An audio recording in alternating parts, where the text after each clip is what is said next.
The City of Fayetteville teamed up with Cumberland County Solid Waste Management and the nonprofit Sustainable Sandhills to collect more than 8.5 tons of electronic waste on November 14th.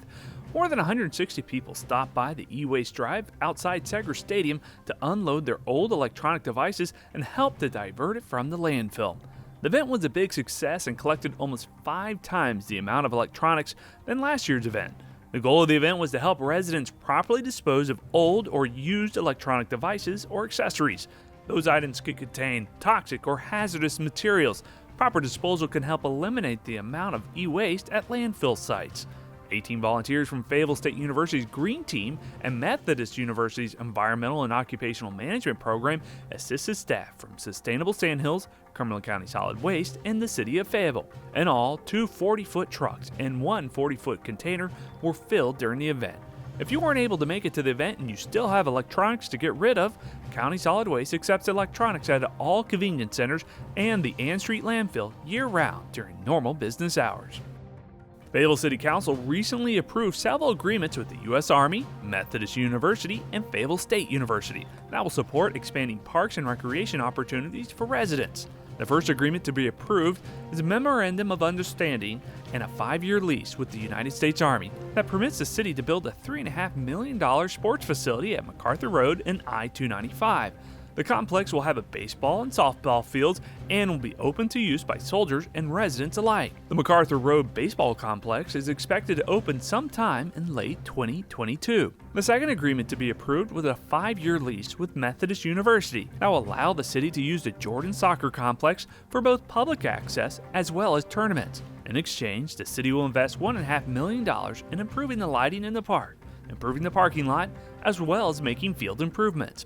The final agreement was with Fayetteville State University, and it's a Memorandum of Understanding to develop a Senior Center East at the intersection of Filter Plant Road and Murchison Road. Senior Center East is expected to open in October of 2022.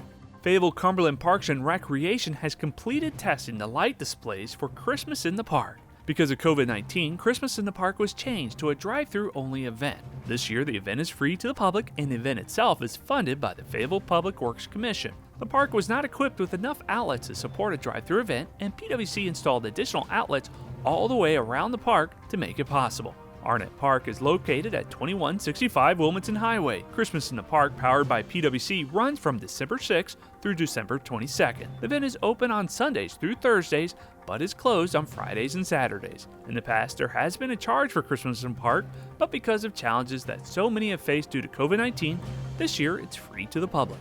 The City of Fayetteville, along with our partners in Cumberland County and community organizations, has launched a new brand campaign, Can Do Carolina. Can Do Carolina unifies the look and feel of our community organizations, as well as helps to increase awareness and improve perceptions of our community.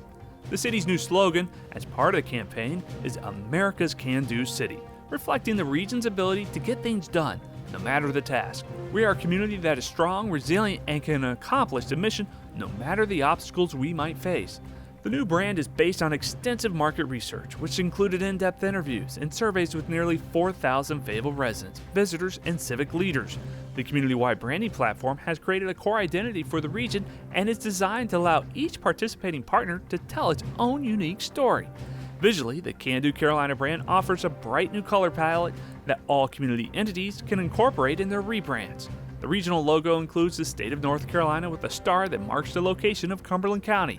The star, which has emerging beams, represents our vibrant community where anything is possible. For more information about Fayetteville and Cumberland County's brand strategy and to download branding materials, visit www.candocarolina.com.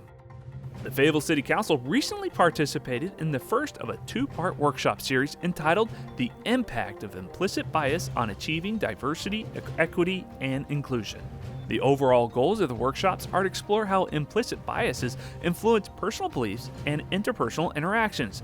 It explores how implicit biases influence policies, procedures, practices, and other organizational norms, and enhances the Council's capacity to support the city in creating a diverse, equitable, and inclusive environment, both for its employees and its citizens. The workshops are being conducted by Visions Incorporated. Doctors Deborah J. Walker and Doug Weinstock are the facilitators. Workshop 2 is scheduled for January 12th of 2021.